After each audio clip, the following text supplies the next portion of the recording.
Bismillahirrahmanirrahim. Assalamualaikum warahmatullahi wabarakatuh. Alhamdulillahirrahmanirrahim. Rabbi sholli sholli wa yassir amri wa hlul 'uqdatam min lisani yafqahu qawli. Yang terhormat Ibu Kepala Sekolah SDN 09 Kabupaten Jambi, yang saya hormati Dewan Guru beserta staf TU. Alhamdulillah pada hari ini kita bisa berkumpul dalam acara destinasi CBB. Puji dan syukur marilah kita panjatkan kehadiran Allah Subhanahu wa Ta'ala yang telah memberikan nikmat kepada kita sehingga pada hari ini kita dapat berkumpul dalam keadaan sehat walafiat. Shalawat dan salam marilah kita persembahkan kepada junjungan yang Nabi besar Muhammad Sallallahu Alaihi Wasallam, kepada keluarganya, pada sahabatnya, serta kepada kita sebagai pengikutnya sampai akhir zaman. Pertama-tama saya haturkan terima kasih yang sebesar-besarnya kepada Ibu, Bapak Guru, serta Ibu Kepala Sekolah yang telah hadir memenuhi undangan kami dalam acara diseminasi pembebasan pendidikan calon guru penggerak dengan materi penerapan disiplin positif yang akan disampaikan oleh Ibu Imas Nurlela SPD. Baik Ibu dan Bapak, hari ini acaranya 1. Pembukaan, 2. Menyanyikan lagu Indonesia Raya, 3. Doa, dan keempat sambutan dari Ibu Kepala Sekolah, dan yang terakhir yaitu pematerinya Ibu Imas Nurlela SPD dalam program pengimpasan CPG Angkatan 7. Baik, kita mulai saja acara ini dengan pembacaan basmalah bersama-sama. Bismillahirrahmanirrahim. Selanjutnya sambutan dari Ibu Kepala Sekolah SDN 09 Kabupaten Jambi. Ya, baik Ibu dan Bapak, menyanyikan lagu Indonesia Raya yang akan dipimpin oleh Dr. Anda Ibu Sumiati. Kepada Ibu Dr. Anda, kami persilakan.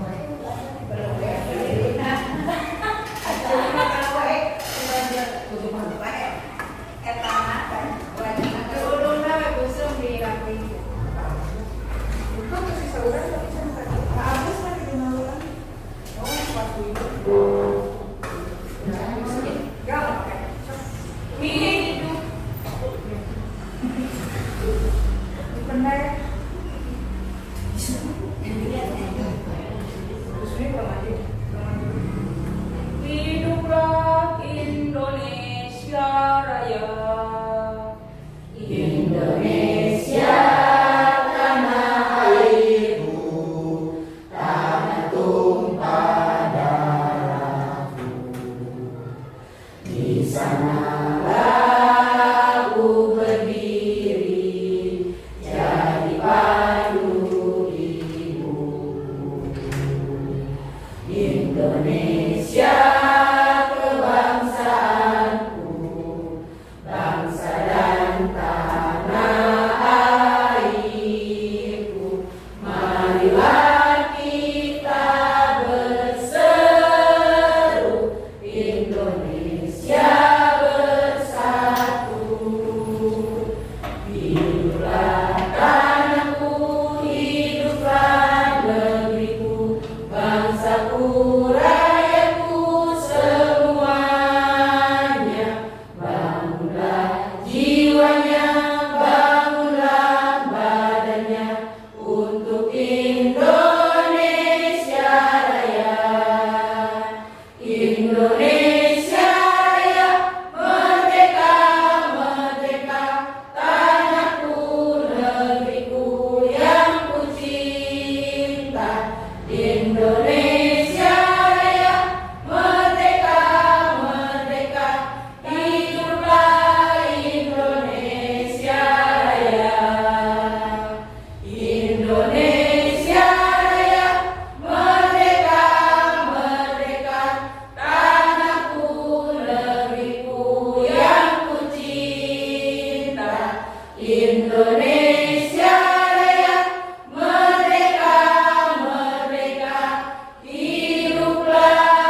Hadirin dipersilakan untuk duduk kembali.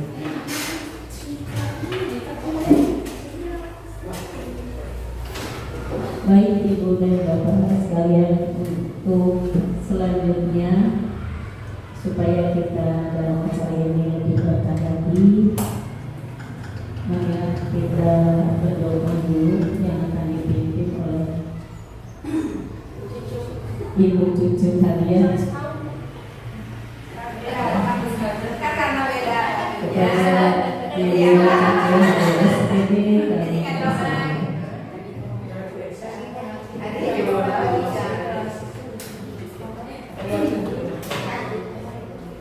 Assalamualaikum warahmatullahi wabarakatuh. Marilah kita memanjatkan doa.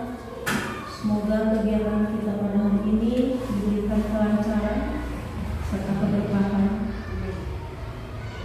Astagfirullahaladzim, astagfirullahaladzim, astagfirullahaladzim. Alladzi la ilaha illa huwa al-hayyul qayyum wa atubu ilaih. La ilaha illallah wahdahu la syarika lahu mulku wa lahul hamdu yuhyi wa yumiitu wa huwa ala kulli syai'in qadir. Asyhadu an la ilaha illallah wa asyhadu anna Muhammadar Rasulullah. Allahumma shalli ala sayyidina Muhammad wa ala ali sayyidina Muhammad. أعوذ بالله من كلمات التامات من شر ما خلق. الحمد لله الحمد لله الذي بنعمته الصالحين. اللهم يا مقلب القلوب ثبت قلبي على طاعتك ودينك ولا حول ولا قوة إلا بالله العظيم. اللهم إني أعوذ بك من عذاب القبر ومن عذاب النار ومن فتنة المحيا والممات ومن فتنة المصير. اللهم اجعلني شكورا واجعلني صبورا واجعلني في عين صابرا. اللهم إنا نسألك السلام في الدين وعافية في الجسد وزيادة في علمي وبركة في رزقي وتوبة قبل الموت ورحمة بعد الموت ومغفرة بعد الموت. اللهم حبب عنا في الشكرات الموت ونزعت من النار ورفع النساء. ربنا لا تزغ قلوبنا بعد إذ هديتنا وهب لنا من لدنك رحمة إنك أنت الوهاب. ربنا ظلمنا أنفسنا وإن لم تغفر لنا وترحمنا لنكن من الخاسرين. ربنا آتنا في الدنيا حسنة وفي الآخرة حسنة وقنا عذاب النار. سبحان ربك العزة عما يصفون وسلام على المرسلين والحمد لله رب العالمين. في بركتكم القرآن الفاتحة.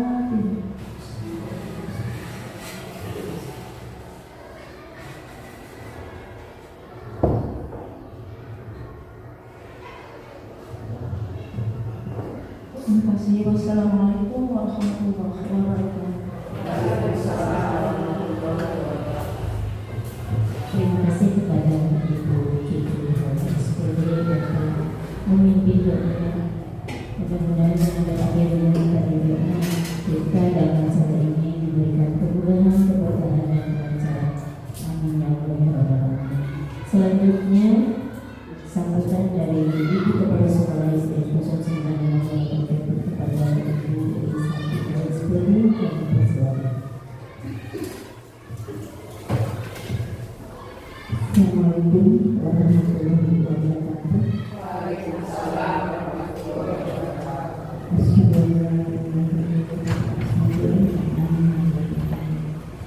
Segala puji dan syukur kita panjatkan kepada Allah Subhanahu wa Ta'ala. Pada hari ini kita sudah diberikan kenikmatan, nikmat lahir, nikmat batin, yang mana kita harus mensyukuri kenikmatan ini. Kita bisa berkumpul dalam acara diseminasi CGP dalam penugasan angkatan TGP angkatan 7 Dimas Nurlela yang mana hari ini akan mempresentasikan tugas-tugas beliau. Sholawat serta salam kita pada junjungan kita Nabi Muhammad SAW, kepada keluarganya, sahabatnya, dan kita sebagai umat mudah-mudahan mendapat syafaat dan amin ya Allah. Ibu di sini hanya menguatkan saja bahwa apa yang menjadi CGP di sini, alhamdulillah kita mendapatkan 2 CGP di SDN 05 Babakan Jati, yang mana yang angkatan 7 adalah Bu Imas Nurlela dan Ibu Ita. Mudah-mudahan yang lainnya mengikuti, yang masih muda-muda, Bu Mia, Bu Reni, ya, Bu Lia. Ini adalah tunas-tunas penerus bangsa yang mana dalam dunia pendidikan kita harus lebih maju lagi, ya, karena yang usia 50 tahun itu tidak bisa ya. Mungkin ini Bu Eli juga masih ada kesempatan. Oh iya, yang di bawah 50 tahun mungkin ada kesempatan siapa kenapa tidak, ya. Ini ada ibu doakan kepada yang masih belum bisa lulus dalam CGP, belum ada kesempatan, ibu doakan harus mengikuti CGP, ya. Itu Bu Deden juga semangat, ya, untuk melaksanakan mengikuti CGP, karena ini memang sudah aturan pemerintah bahwa guru harus menjadi guru penggerak semua. Ini adalah sinyal untuk penerus-penerus yang nantinya menjadi calon kepala sekolah. Itu di sini mungkin Ibu sedikit menguatkan dalam masalah di sini, karena kemarin disebutkan bahwa Bu Imas akan menyampaikan tema kedisiplinan dalam dalam bentuk disiplin positif, ya. Ini bisa untuk anak-anak dan diri kita sendiri juga. Diri kita sebelum kita terapkan ke anak-anak juga, diri kita juga sudah disiplinnya sudah positif atau bagaimana. Jadi sebelum kita menyampaikan ke anak-anak kedisiplinan yang positif, diri kita juga mungkin bisa memperkuat kedisiplinan kita di dalam bekerja sebagai aparat pemerintahan, ya.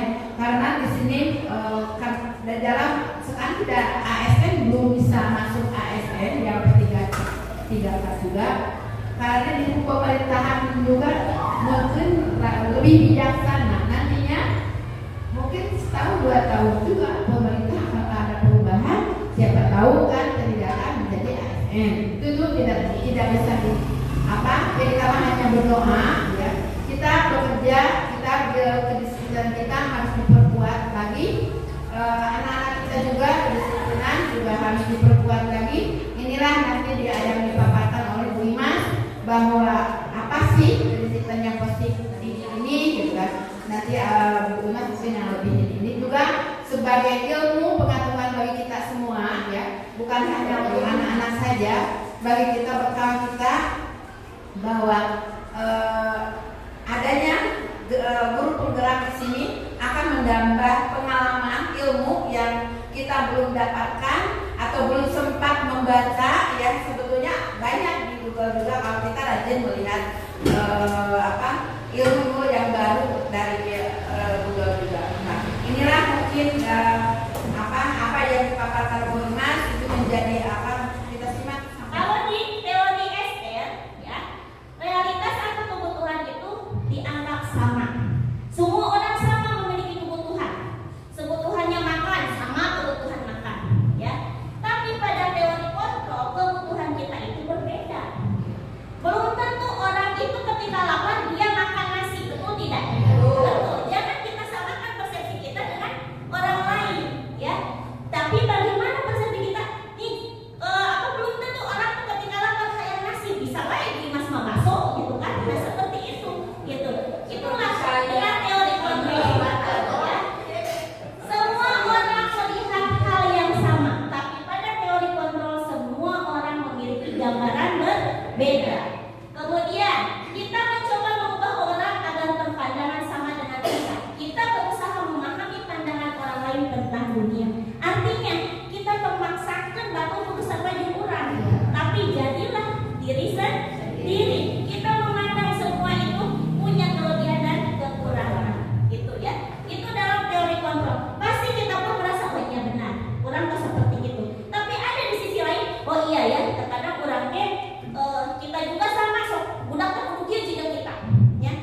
disiplin di sini?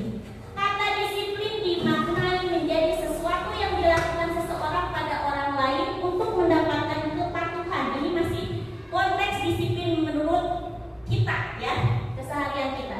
Kita cenderung menghubungkan kata disiplin dengan ketidaknyamanan. Kenapa ketidaknyamanan?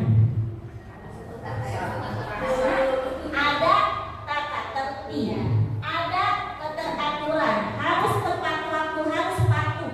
Makanya muncullah ketidaknyamanan. Ya. Nah, padahal di sini Ki Hajar Dewantara menyatakan di mana ada kemerdekaan disitulah harus ada disiplin yang kuat. Sungguh pun disiplin itu bersifat self-disiplin, yaitu kita sendiri yang mewajibkan kita dengan sekeras-kerasnya, tetapi itu sama saja. Sebab jikalau kita tidak cakap melakukan satu disiplin, wajiblah penguasa lain mendisiplinkan diri kita. Jadi ketika kita tidak mampu untuk disiplin, maka kita orang lain yang ada di sekitar kita wajib mendisiplinkan kita. Ini menurut Ki Hajar Dewantara. Dan peraturan demikian itulah harus ada di dalam suasana yang merdeka. Kemudian bagaimana merdeka itu? Nah, merdeka di sini adalah seseorang yang memiliki disiplin diri, berarti mereka bisa bertanggung jawab terhadap apa yang dilakukannya karena mereka mendasarkan tindakan mereka pada nilai-nilai kebajikan universal. Dalam hal ini Ki Hajar Dewantara menyatakan bahwa tidak lain ialah orang tadi harus mempertanggungjawabkan dirinya serta tertibnya laku diri dari segala hak dan kewajibannya. Jadi intinya seperti ini. Ketika kita berkata merdeka, maka menurut Ki Hajar Dewantara di sana tetap ada kata disiplin. Apa itu merdeka? Merdeka itu adalah secara arti ya. Merdeka itu menurut Ki Hajar Dewantara adalah dia lepas dari perintah, tetapi dia mampu memerintah dirinya. Itu adalah merdeka. Artinya kita ketika ada kata merdeka bukan artinya kita lepas selepas-lepasnya, bukan. Saya jangan diatur sama kamu, saya sudah merdeka. Tidak usah ada aturan. Itu artinya bukan seperti itu. Tapi merdeka di sini tidak ada perintah, tetapi kita diperintahkan kita bisa memerintahkan diri kita sendiri. Artinya ketika kita bisa memerintahkan diri sendiri, berarti kita merasakan ada rasa tanggung jawab dalam diri kita.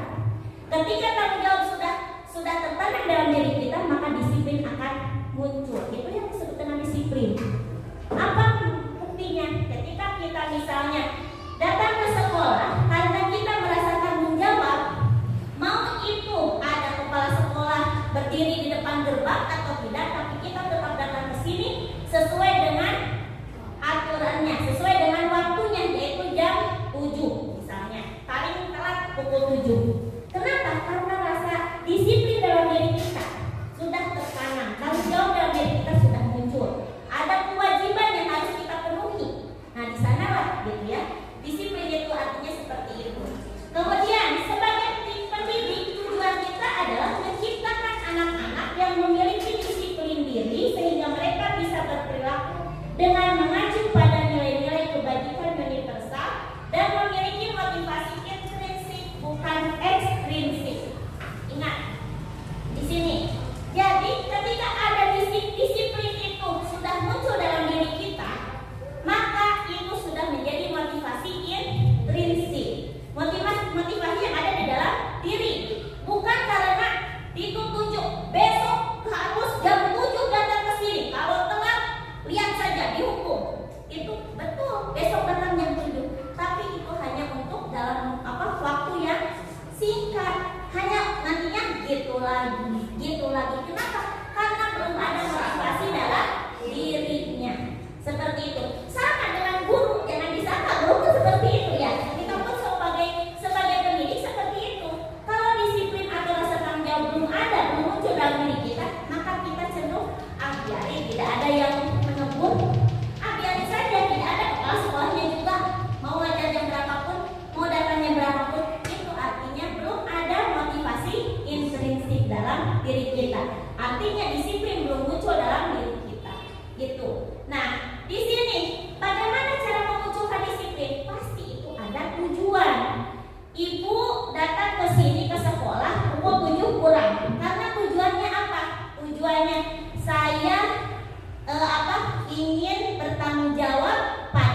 kewajiban saya.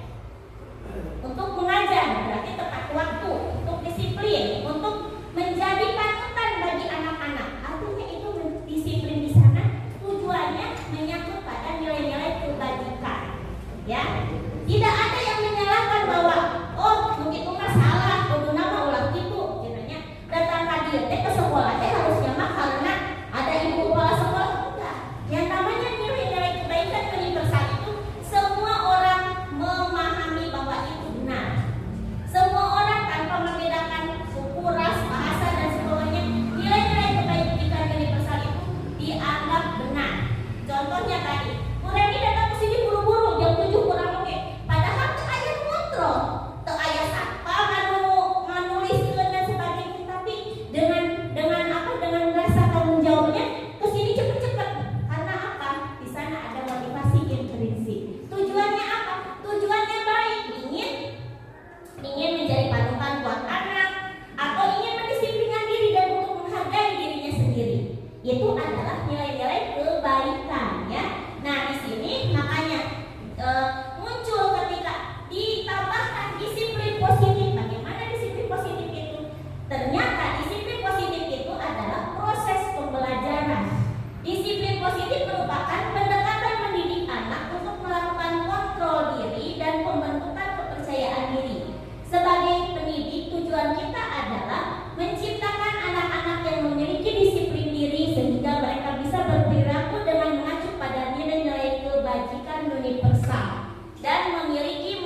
itu? Pernah nggak merasakan dalam diri kita? Pernah bertanya, kalau saya datang nih rapat bakal dapat konsumsi mual? Nah, karena secara tidak langsung motivasi itu seperti itu. Ya. Atau misalnya, ketika saya datang paling cepat ke sekolah, bakal ada uji mualnya, paling awal. Nah itu artinya itu masih ada tahapnya, itu motivasinya yang kedua. Ya, tapi masih sedikit naik lah dibanding yang pertama tuh ya. Nah, yang ketiga adalah untuk menjadi orang yang mereka inginkan dan menghargai diri sendiri dengan nilai-nilai yang mereka percaya. Ini yang luar biasa. Dia melakukan segala sesuatu karena menghargai dirinya sendiri dan meyakini bahwa ketika dia melakukan seperti itu, maka dia meyakini ada nilai-nilai kebaikan di balik semua itu. Itu yang nomor 3. Misalnya, ibu datang misalnya, ibu teh misalnya dia, saya mah tiap hari Jumat mau Jumat berkah saja, tapi tanpa dilihat oleh orang lain, tanpa tahu itu siapa yang memberi, dengan keyakinan bahwa Allah yang akan membalas kita. Artinya itu adalah motivasi yang ketiga, gitu ya. Kita ikut program apapun karena saya yakin bahwa suatu saat saya akan butuh dengan itu, dengan pengetahuan itu. Berarti ini adalah motivasi yang ketiga, gitu ya. Kemarin Bu Eli awalnya PPG tuh, aduh kumaha geuningannya, motivasi nanti karena kapaksa. Awalnya karena kapaksa ya. Kesininya, oh ternyata dijalani banyak, meskipun masih kayaknya ayam kapaksana dan asa masih kayaknya ayam ketidaknyamanan kepada mengerjakan tugas SPT dihukum. Memang terkenal seperti itu. Tapi akhirnya ketika sudah selesai, muncullah motivasi yang ketiga. Alhamdulillah saya mendapat sudah PPGT jadinya pasti mah tak PPGT untuk orang semuanya dulu PPG bisa tidak itu ya terus ya tambah. Nah itu ternyata sudah muncul yang ketiga setelah itu ya. Itu semuanya ada motivasi. Jangankan sama anakku seperti itu ya. Jangan sampai kita tuh apa ke anak tuh, ih kamu mah hayang teh diberewe, cenah hayang teh hadiah aja hadiah. Punten coba nambah pula diri sendiri. Saya gitu bisa jadi orang yang dulu tidak gitu hayang teh mendapatkan hadiah, mendapatkan penghargaan gitu. Sama muridnya seperti itu. Tapi kalau di antara murid kita sudah banyak tidak mempedulikan bahwa dia mau dipuji mau tidak, dia semangat belajar, dia seperti itu sudah motivasinya yang ketiga. Dia motivasi dalam dirinya sudah hebat. Bagaimana cara kita untuk memberikan meski mulus kepada si anak merasa motivasinya itu supaya benar-benar muncul setidaknya muka hijau, muka 2, muka 3 gitu ya. Muka hijau mah musim ngambek si ibu guruna jadi cicing we gitu dina bangku mau ke mana da sieun dicarekan komodi dicibit mah tak berarti itu dia belajar hanya menghindari ketidaknyamanan. Itu yang paling bahaya ya, karena kita akan menanamkan ke anak itu ketergantungan dan ketakutan yang terus-menerus gitu. Nah, kemudian tujuan dari disiplin positif itu apa? Menanamkan motivasi yang ketiga pada murid-murid kita, yaitu untuk menjadi orang yang mereka inginkan dan menghargai diri sendiri dengan nilai-nilai yang mereka percaya.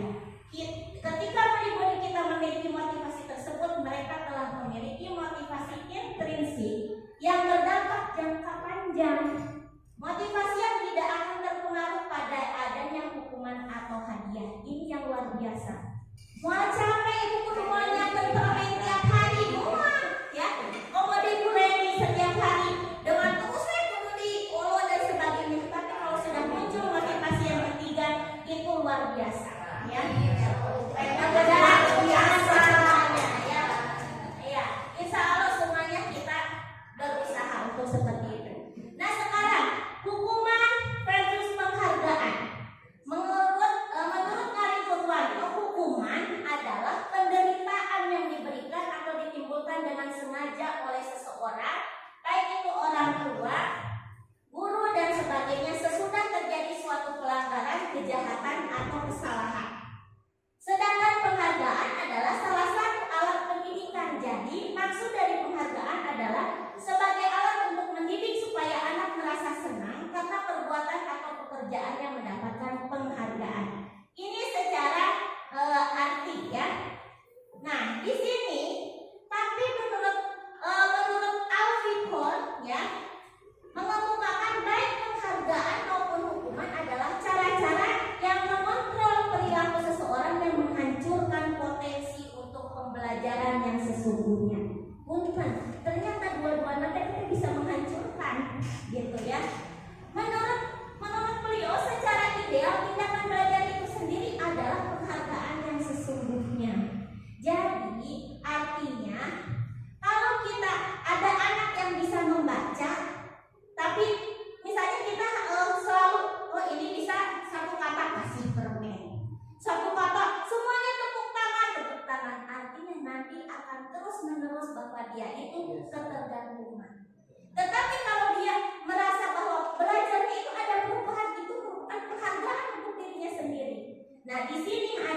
Iman curhat jadi ya. Kemudian penghargaan dapat merusak hubungan ya. Kemudian penghargaan menghukum juga. Nah di sini penghargaan menghukum mereka yang tidak mendapatkan penghargaan, betul tidak? Punten, kita sering sekali meremehkan orang-orang yang ada di balik yang berhasil ya. Contoh gini, penghargaan menghukum itu ketika dia penghargaan akan menghukum mereka yang tidak mendapatkan penghargaan. Misalnya dalam sistem ranking, kenapa di dunia pendidikan ranking ini tidak boleh? Mereka yang mendapatkan ranking kedua akan merasa paling dihukum, betul tidak? Karena saya sendiri merasa ini, bahkan ketika ada ranking ini merasa terbebani dan merasa jadi hukuman buat diri sendiri. Ketika kita ranking 1, maka posisinya kalau tidak bertahan berarti kita turun, betul kan? Dan itu menjadi suatu hukuman buat diri sendiri. Kenapa? Tidak nyaman seperti itu teh, capek. Besok mau dibagi rapot, saya bakal dapat ranking hiji muanya. Namun itu berarti saya era jadi ranking 2. Padahal itu teh masih jadi bagus, tapi kita menjadi hukuman buat diri kita. Kita memanggil ini ranking 1-nya ini, bagi yang ranking 2 itu menjadi hukuman. Apalagi bagi yang ranking 3 dan ranking yang seterusnya itu adalah hukuman yang tidak disadari, tetapi itu direncanakan gitu teh. Betul kan? Sangat betul dari ranking meskipun direncanakan, ditinggalin mana yang paling gede dan sebagainya. Nah itulah penghargaan hukum itu seperti itu ya. Kemudian memberikan penghargaan dan hukuman adalah hal yang sama karena keduanya mencoba mengendalikan perilaku seseorang. Berarti dia terus dikendalikan si orang itu bukan dengan kemauan sendiri gitu ya. Karena orang pada dasarnya tidak suka dikendalikan, dalam jangka waktu lama penghargaan akan terlihat sebagai hukuman. Jika suatu penghargaan diharapkan namun Anda tidak mendapatkannya, Anda akan merasa dihukum, betul tidak? Saya berharap ingin dipuji orang, tapi ternyata tidak dipuji-puji, hukuman buat diri sendiri. Hukuman merasa kesal, merasa dendam, merasa gemes gitu. Betul seperti itu ya, makanya ya di sana kita harus biasa-biasa aja lah, tidak seperti apa yang terus mengharapkan dengan penghargaan, ataupun kita juga tidak harus selalu sesuatu dengan hukuman gitu ya. Nah di sini ternyata ya, hukuman itu kalau berhubungan dengan disiplin, maka hukuman itu adalah identitas gagal, sedangkan disiplin adalah identitas sukses. Bagaimana disiplin yang menunjukkan nanti identitas sukses? Yaitu ketika ada konsekuensi dan restitusi. Sedangkan disiplin yang nantinya identitas gagal adalah ketika menggunakan hukuman. Maka ini akan menjadikan murid kita gagal. Tapi yang ini setidaknya menjadikan sukses. Kenapa kita baca? Kita teliti. Ketika ada hukuman, sesuatu yang menyakitkan harus terjadi. Betul tidak? Betul. Itu mah secara fisik ataupun psikis ya, itu pasti terjadi. Kalau konsekuensi sesuatu harus terjadi. Kita analisis. Kenapa ini, apa perbedaan antara hukuman dengan konsekuensi ya? Nanti restitusi biarkan dulu. Sekarang hukuman tidak nyaman untuk murid atau anak untuk jangka waktu panjang. Sedangkan konsekuensi tidak nyaman untuk murid atau anak untuk jangka waktu pendek. Korban mendapatkan keadilan, korban bisa diabaikan. Murid atau anak akan tersakiti, murid atau anak dibuat tidak nyaman. Beda tidak tersakiti dengan tidak nyaman? Beda. Perilaku pasif agresif meningkat, penguatan hanya bertahan dalam jangka waktu pendek. Ketika kita menganalisis dua ini, hukuman dengan konsekuensi, kira-kira apa perbedaannya hukuman dengan konsekuensi? Ada yang bisa menjelaskan perbedaannya? Kenapa hukuman seperti itu? Kenapa konsekuensi seperti itu? Kita tahu di kehidupan sehari-hari hukuman tidak kumaha, konsekuensi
konsekuensi ada kesepakatan antara dua belah pihak ya.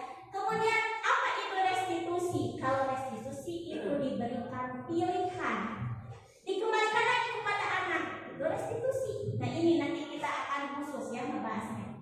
Nah kemudian ada kasus nih, Ibu Anas guru kelas 2 SD mendapatkan masalah. Murid-muridnya tidak bisa tertib berdiri antri di depan pintu kelas dan selalu berebut masuk ke dalam kelas setelah jam istirahat usai. Ini tentunya sangat mengganggu proses pembelajaran di mana kelas tidak dapat mulai tepat waktu karena Ibu Anas sibuk menenangkan murid-muridnya untuk waktu cukup lama. Akhirnya Bu Anas berpikir cepat dan mengandalkan stiker bintang.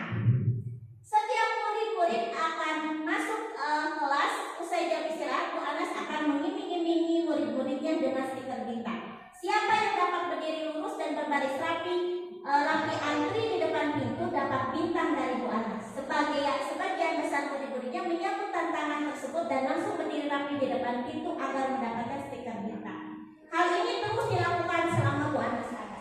Tetapi ketika Bu Anas sakit, terpaksa diganti oleh Pak Heru. Pak Heru tidak mengetahui tentang stiker bintang dan benar saja pada saat mau masuk ke kelas usai jam istirahat, murid-murid kelas 2 kembali berebut masuk kelas. Apa yang terjadi? Mengapa? Mengapa coba bisa seperti itu? Di sini karena betul. Berdasarkan teori motivasi yang telah dipelajari, kira-kira apa motivasi murid-murid kelas 2 untuk berdiri di antri, bersedia berdiri antri sebelum masuk kelas? Karena ada stiker. Berarti motivasinya dari mana itu? Dari uang, ekstrinsik, bukan dari dalam. Ya.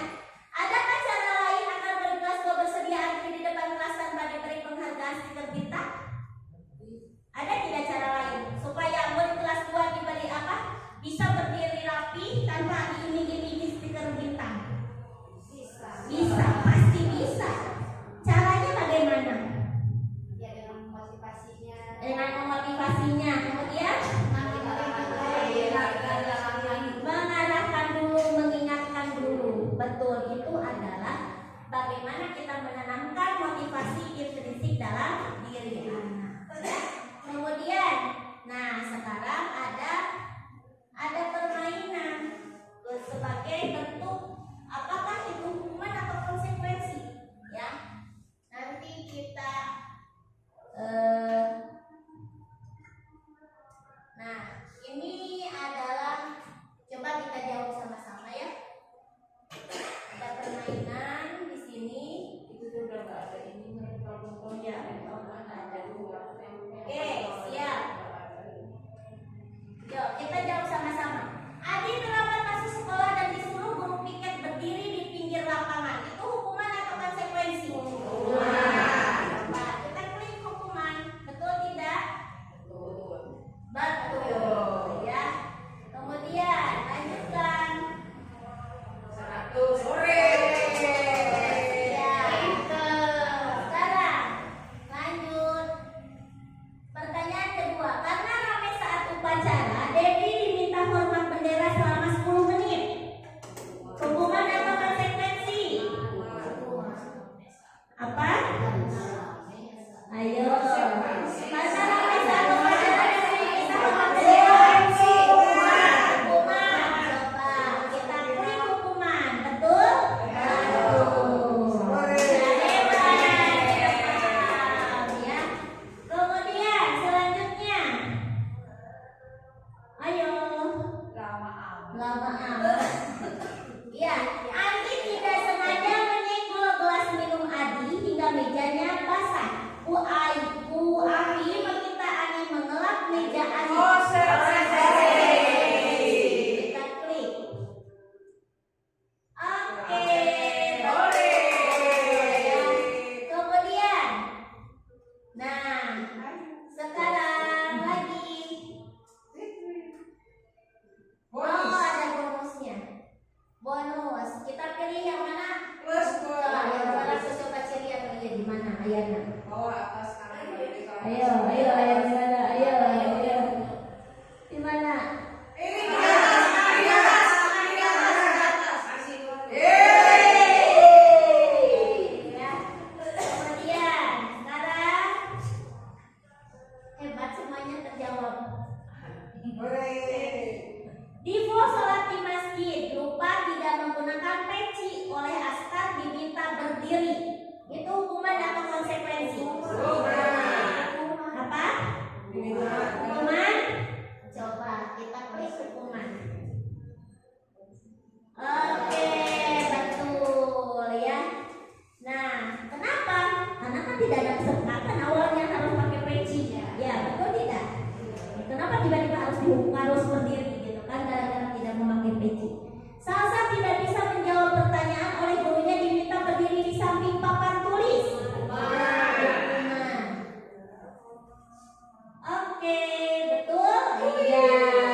tidak menggunakan helm, apa yang terjadi? Ada kekhawatiran. Artinya dia merasa si helm itu keselamatan untuk dirinya itu adalah keyakinan. Nah, itu tuh keyakinan berarti sudah ada dalam diri sendiri, bukan dari luar. Tapi beda kalau misalnya kita di sini misalnya suka menghukum, ada aturan dihukum kalau yang telat, itu bukan keyakinan tapi aturan. Ya, tadi tidak bawa SIM, di sini tilang, itu keyakinan atau aturan? Ya, seperti itu. Nah, tolak ukurnya adalah kalau dalam keyakinan kelas, murid bertanggung jawab menjalankan keyakinan kelas yang telah disepakati. Timbulnya pembelajaran yang menyenangkan dari disiplin positif, timbulnya hubungan harmonis antara guru dan murid. Nanti ketika ingin membuat keyakinan kelas ini, maka tentukan nilai kebajikan apa yang akan kita angkat. Misalnya nilai kebajikan disiplin, atau kita menghargai sesama, atau tanggung jawab, itu bisa dimunculkan. Nah, ini cara-cara untuk membuat keyakinan kelas. Boleh kita praktekkan di kelas masing-masing. Contoh yang pertama tahapannya adalah sosialisasi mengenai konsep keyakinan kelas kepada murid. Ini harus dibicarakan dulu. Kenapa harus penting keyakinan kelas ini? Kemudian yang kedua, mempersilahkan murid untuk bercurah pendapat tentang peraturan yang perlu disepakati kelas dan menempelkan di papan tulis. Yang ketiga, tinjau kembali daftar curah pendapat yang sudah dicatat. Ajak murid-murid untuk menemukan nilai kebaikan atau keyakinan yang dituju dari peraturan tersebut. Kemudian kalimat yang sudah disepakati menjadi keyakinan kelas diubah menjadi kalimat positif. Di sini dilarang untuk menggunakan kalimat negatif berupa larangan, tidak boleh, dan itu tidak dianjurkan, ya. Kemudian murid menandatangani nilai keyakinan yang sudah disepakati. Kemudian di sini keyakinan kelas ditempel di dinding kelas, dan ini misalnya nilai kebajikannya itu hormat, berarti di sini saling menghormati, menghargai, dan mengasihi sesama teman. Itu ditulis di karton boleh. Bertanggung jawab mengerjakan tugas piket. Nah, jangan terlalu banyak biar anak bisa fokus dulu aja pada nilai kebaikan itu. Contohnya misalnya tidak mengejek itu berarti lebih kepada toleransi, ya. Jadi menghargai sesama teman, berarti berkata sopan, itu bisa disebut seperti itu, ya. Nah, di sini nanti ini kebutuhan dasar manusia. Kenapa berkaitan dengan kebutuhan dasar manusia? Nah, ini harus diingat bahwa manusia itu memiliki kebutuhan dasar. Di antaranya kebutuhan bertahan hidup. Itu contohnya makan, minum, tempat tinggal, pakaian, cinta dan kasih sayang. Ini, ya. Ketika seseorang tidak terpenuhi kebutuhan kasih sayang, cinta dan kasih sayang ini, maka ada sesuatu yang nantinya akan muncul. Contoh di kelas, anak ada yang selalu cari perhatian, artinya bisa jadi dia itu cinta dan kasih sayangnya, kebutuhan dasar ininya tidak terpenuhi. Ada misalnya anak tuh mahulung kunaon dia daerah lapar, berarti dia kebutuhan tadi akan makanan gitu kan, berarti ini kebebasan juga sama. Itu juga kebutuhan dasar. Ibu ternyata matang anak kalau ayah membadai keluar di nama bukan gila tawakan ulah-ulah mungkin di sini teh ketika kita ulah-ulah terusnya dilarang terus-terusan, akhirnya itu kebutuhan dia akan kebebasan kita rampas. Nanti bisa jadi dia akan berontaknya di mana.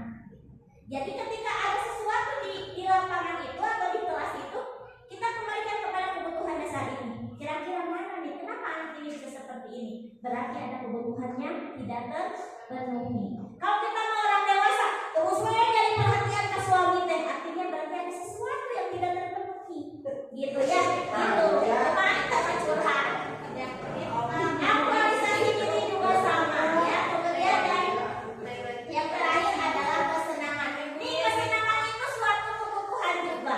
Ya, kita happy dan sebagainya itu suatu kebutuhan. Makanya healing ya, seperti itu. Nah, kita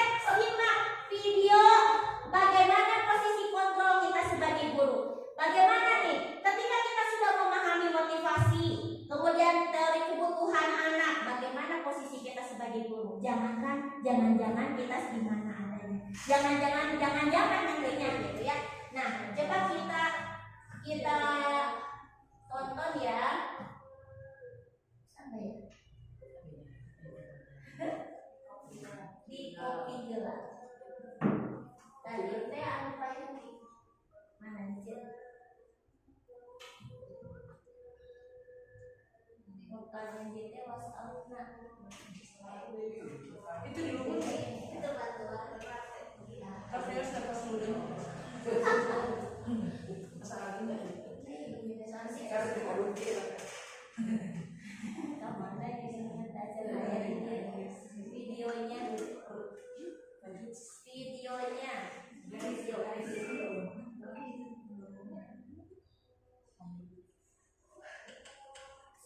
Bahas sini agak dia video khusus kontrol. Ada belakang tuh. Ya, nah.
Kenapa saya harus ke lapangan basket, Bu? Kenapa? Kamu melawan ibu? Berani-beraninya jawab. Sudah terlambat, masih berani jawab pula. Lawan. Sekarang keliling lapangan basket 5 kali sekalian. Biar kapok. Cepat. Pergi sana Bolanya 3 GT. Mula ya nama zaman Posisi hukum biasanya berbicara dengan nada tinggi, menghardik, menunjuk-nunjuk, menyakiti, dan menyindir. Hukuman bisa berupa fisik maupun psikis. Ibu dan bapak guru hebat. Dampak yang terjadi pada murid ketika guru berada pada posisi penghukum adalah murid cenderung akan memberontak, bahkan menyimpan dendam. Kamu gembira ya jadi dendam nantinya. Itu bisa ada di cirian menurut ya. Nah, sekarang posisi perempuan merasa bersalah. Sekarang ini, kalau saya pribadi ini yang merasa sering kalau saya ya. Cuma sering sih merasa gitu ya. Pernah seperti ini. Naren,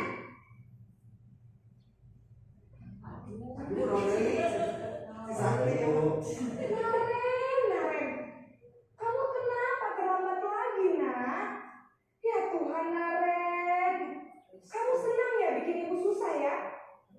Kalau kamu terlambat lagi, nanti ibu yang ditegur bapak kepala sekolah, nak. Disangka ibu tidak bisa membina kamu. Si guru tentu itu si bapak diceraikan. Jadi nanti tidak gitu kan. Nah, itu teh perempuan merasa Maaf, Bu. bersalah Aduh, pada jadi anak. Naren. Kamu suka ya kalau ibu tegur bapak kepala sekolah? Terus, sekarang ibu harus tulis apa ini buku absen? Ini kamu sudah sering terlambat loh. Ibu harus apa coba? Maaf Bu, maaf sekali. Ya sudah, lain kali jangan bikin ibu susah lagi ya nak ya. Pernah nggak di rumah kayak gini? Kalau mau dia terus, bisa jantungan kalau ibu tegur bapak kepala sekolah. Benar ya. Kelas. Maaf ya Bu, maaf sekali. Di situ kan ada maafnya. Iya. Posisi pembuat rasa bersalah berbicara dengan nada tenang, cenderung lembut. Namun kata-kata yang diutarakan membuat murid merasa menjadi orang yang gagal, memandang buruk dirinya sendiri, merasa tidak berharga, dan tidak sanggup membahagiakan orang lain. Ketika guru mengambil posisi pembuat rasa bersalah, murid akan menganggap dirinya yang bersalah dan ia akan menyimpan emosi negatif tersebut di dalam dirinya.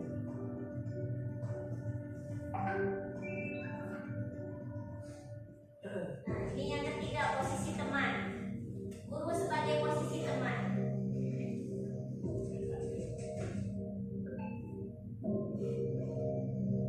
Naren,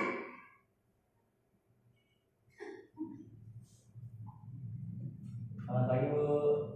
wah, sudah jam berapa ini nak? Terlambat lagi ya sayang. Iya Bu, habis ibu saya lupa bangunkan saya Bu. Kamu malah menyalahkan ibu kamu. Kamu bukannya anak yang larinya paling kencang. Kok terlambat sih? Iya Bu, saya memang terlambat bangun tadi. Jadi biarpun saya lari kencang, tetap gak terkejar Bu. Ya sudah sana, nanti lain kali larinya lebih kencang lagi ya. Biar gak terlambat lagi. Bikin senang ibu, demi ibu. Bisa kan? Bisa lah Bu. Ya sudah sana masuk kelas. Ibu beresin urusan absen kamu.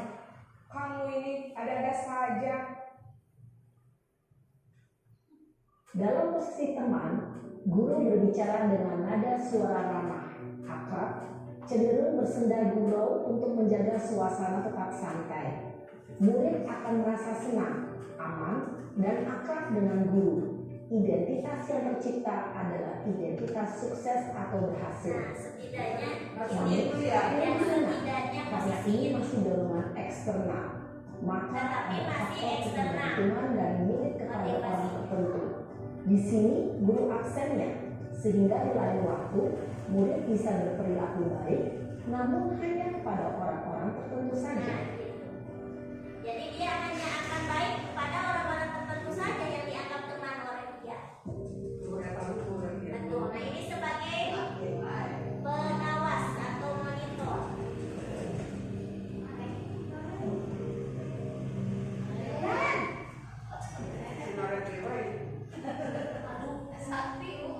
Selamat pagi Bu. Naren, apa peraturan sekolah kita tentang jam berapa kita harus masuk sekolah nak? Kita harus di sekolah jam 7 Bu. Iya betul, sekarang sudah jam 7.20. Naren sudah tahu konsekuensinya jika terlambat hadir. Paham Bu, saya harus tinggal kelas pas jam istirahat selama 20 menit. Iya benar, konsekuensinya demikian. Jadi nanti jam 9.30 pas istirahat, kamu harus tinggal di kelas, kerjakan tugas tambahan untuk ketertinggalan kamu, ya. Baik Bu.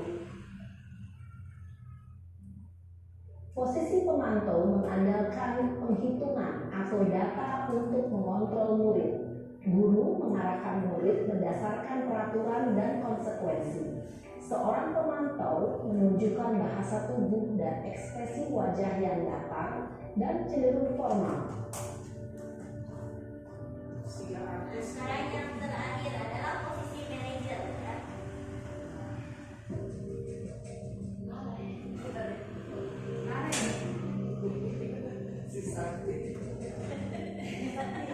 Ayo, makin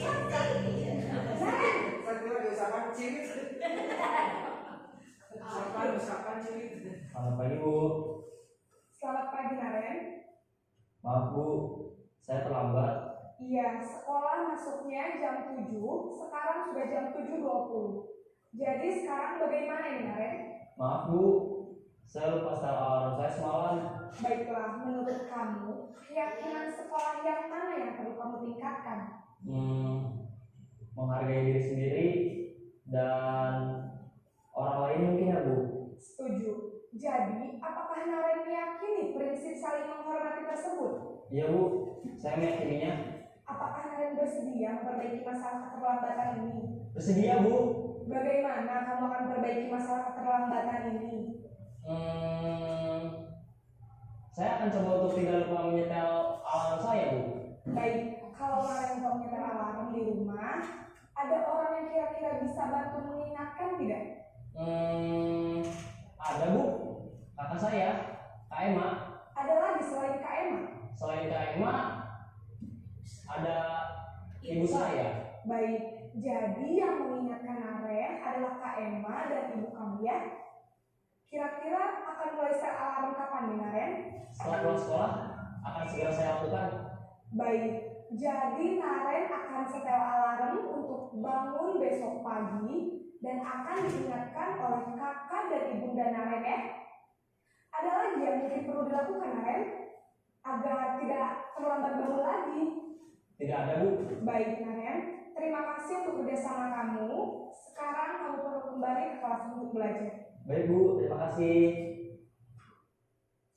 Posisi manajer adalah posisi kontrol yang disarankan untuk membimbing murid memiliki sikap disiplin yang positif, yaitu murid yang mandiri, bertanggung jawab, dan dapat memecahkan masalah. Tujuan dari posisi ini adalah agar murid dapat berefleksi atas tindakannya. Guru akan dengan tulus memberikan pertanyaan-pertanyaan bermakna, sehingga membuat murid dapat belajar dari kesalahannya dan mencari sebuah solusi untuk menyelesaikannya. Iya. Ibu dan Bapak guru hebat, setelah mengamati adegan 5 posisi kontrol tadi, Kira-kira posisi apa yang suka kita lakukan? dan tepat ini untuk penerapan oleh Diane Dawson dan John ini akan membahas tentang 5 posisi kita akan membahas tentang 5 posisi kontrol yang dikembangkan oleh orang pendidik agar dapat mengenali dirinya. Pada video kali ini kita akan membahas tentang 5 posisi kontrol. 5 Ya. Jadi bagaimana posisi kontrol yang sering kita lakukan? Yang mana? Dari kelima itu adalah posisi kontrol yang mana? Sebagai teman. Maunya harusnya ya manajer. Ya. Jadi mudah-mudahan setidaknya posisi yang pertama dan yang kedua itu tidak kita lakukan. Tetapi yang ketiga, keempat, bahkan baiknya itu lebih bagus lagi ya kelima. Nah, bagaimana kita dapat posisi kontrol seperti ini? Maka itu diawali dari segitiga restitusi ya sebetulnya. Ya, yang seperti apa? Nah, ini segitiga restitusi itu harus adanya kesepakatan sebetulnya. Tidak bisa kita sendiri yang membuat, tapi harus diajak anak-anak untuk bisa membuatnya, gitu ya. Nah, di sini segitiga restitusi di sini akan bisa berjalan apabila ada kesepakatan antara murid dengan guru, ya. Nah, misalnya di sini segitiga restitusi itu adalah suatu proses dialog yang dijalankan oleh guru atau orang tua agar dapat menghasilkan murid yang mandiri dan bertanggung jawab.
kita sudah menyepakati semuanya, berarti kita melakukannya dengan kesadaran hati. Karena yang membuat siapa? Siapa yang membuat? Siapa? Ayo, yang membuatnya siapa? Semuanya yang membuat, bukan ibu yang membuat ya, tapi kalian yang membuat. Nah, untuk keyakinan kelas yang akan kita buat ya, berarti kita harus menentukan dulu nih nilai apa yang akan kita buat, nilai apa yang akan kita munculkan ya, nilai-nilai kebaikan apa yang akan kita munculkan. Ayo, siapa yang mau mengusulkan? Ibu misalnya mau nilai kebaikannya nilai tentang keagamaan atau apa? Coba siapa yang mau mengusulkan? Ayo nih, di kelompok ini, ayo coba siapa yang mau mengusulkan? Ayo, mau periksa mengusulkan nilai apa? Nilai apa yang akan diusulkan? Ya, kelompok putri. Nilai apa? Ayo, kelompok adisi nilai apa yang akan diusulkan? Tentang kejujuran. Boleh. Setuju tidak tentang kejujuran? Setuju. Boleh. Kira-kira gimana nilai kejujurannya? Tentang apa nilai kejujurannya? Apa? Berbuat jujur, berbuat, berkata atau bersikap dengan jujur. Ya, kemudian boleh itu satu ya. Kita akan tulis, berarti yang pertama adalah nilainya nilai apa? Tentang jujur, betul ya. Boleh nanti kelompok adisti nanti dilihat berarti nilai yang akan nilai kebaikannya yang akan kita buat yaitu pertama tentang kejujuran ya, silakan nanti kata-katanya atau kalimatnya seperti apa dibuat oleh kelompok adisti ya. Nanti nah ini boleh di sini ya, nanti dibuat di sini, ibu akan kasih kertasnya, silakan kalian tulis di sini yang agak besar ya supaya terlihat oleh semua. Oke, baik, sekarang kelompok lain siapa mau nilai tentang nilai apa? Nilai ya, Mirna nilai apa? Kerjasama. Coba kira-kira nilai kerjasamanya akan kita sepakati seperti apa? Kerjasama dalam mengerjakan tugas sekolah. Ini disepakati, sepakat semuanya? Ya, boleh. Nomor yang kedua adalah kerjasama nilainya, betul ya. Boleh. Nanti kelompok Mirna berarti nanti kata-katanya silakan Reksa tulis ya. Kemudian yang keempat berarti saling menghormati. Nilai selanjutnya adalah saling menghormati.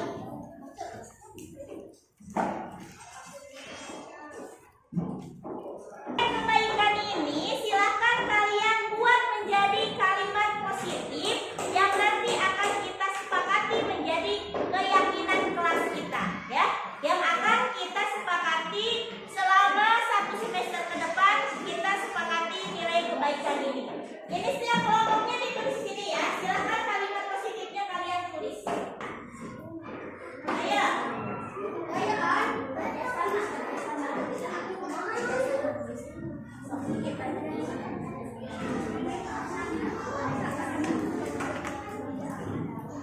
Ya, Raksati ikut bantu menyumbang idenya. Terbalik itu mah ada lemnya. Enggak, note aja. Enggak, tulis.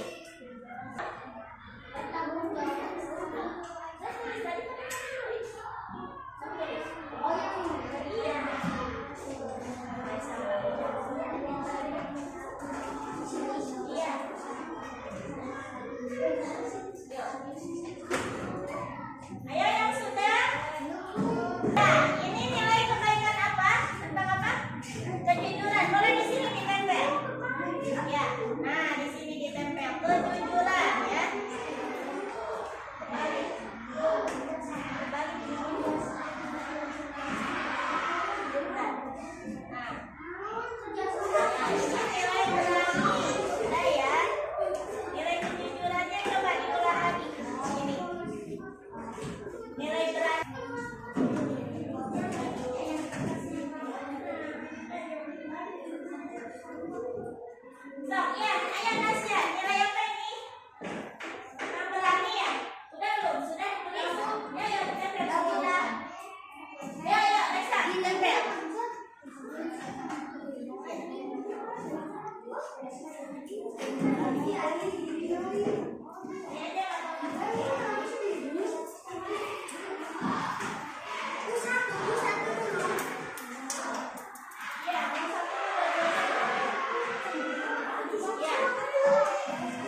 Ya, sudah.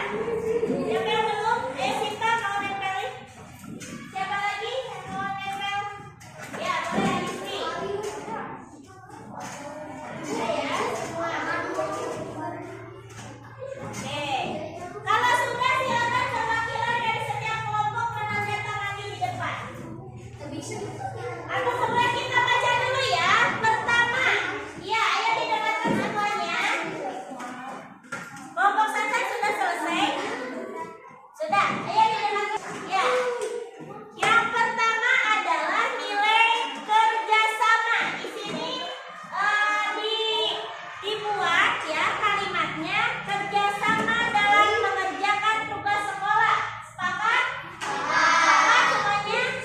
Tapi yang tidak boleh kerjasama ketika apa? Mengerjakan ulangan, itu yang tidak boleh kerjasama. Kalau yang lain boleh ya kerjasama. Yang kedua, saling membantu. Sepakat? Membantu dalam hal apapun ya, ini dibantu di kelas. Kemudian yang ketiga, tidak membeda-bedakan teman. Coba kita ubah kalimatnya menjadi kalimat positif. Tidak membeda-bedakan teman artinya seperti apa? Ya, tidak apa hindari kata tidak. Berarti dengan apa? Menghargai teman. Ya. Yang kedua adalah berani. Berarti nilai kebaikannya dari berani itu apa? Yang pertama, berani maju ke depan. Sepakat? Ya, jadi sekarang harus berani semuanya. Tidak boleh malu-malu ya. Yang ketiga, bertanggung jawab pada piketnya. Berarti ini nilai tanggung jawab. Di sini sudah ada kelompok piket, artinya semua harus tanggung jawab. Sepakat? Oke, baik. Sekarang selanjutnya jujur. Kalimatnya berkata, berbuat dengan jujur. Berarti berkata harus jujur. Berbuat atau bertindak harus jujur. Sepakat? Sepakat. Berarti tidak lagi ada kebohongan ya kalau jujur. Yang terakhir adalah nilai saling menghormati di sini. Berarti saling menghormati, katanya di sini saling menghormati dengan sesama teman ya. Saling menghormati. Sepakat semuanya? Kalau sepakat, kita tanda tangani kesepakatan atau keyakinan ini supaya semuanya bisa dengan menjalankannya. Boleh perwakilan dari setiap kelompok maju ke depan. Boleh saudara saya yang mau. Ya, boleh. Ini tanda tangan di kertasnya masing-masing. Nanti kita salin ya. Oke. Siap, nih tanda tangan di kelasnya masing-masing. Jangan lagi yang mau tanda tangan. Perwakilan kelompok, ayo boleh Sansan. Nah. Oke.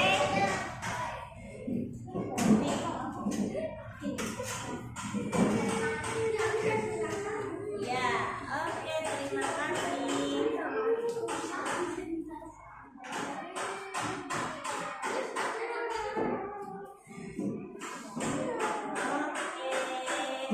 Baik ya, dengan disepakatinya keyakinan kelas ini nanti kita susun ya kalimat-kalimat ini menjadi satu keyakinan kelas yang siap kita sepakati. Semuanya siap? Siap. Oke, baik ya kalau siap. Berarti ini sudah fix ya. Ya, terima kasih semuanya. Kita sama-sama mengucapkan bismillah untuk menjalankannya. Ya,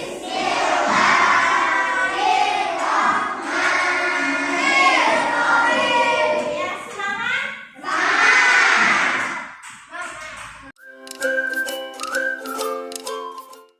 Assalamualaikum warahmatullahi wabarakatuh. Perkenalkan, saya Dini Jayanti.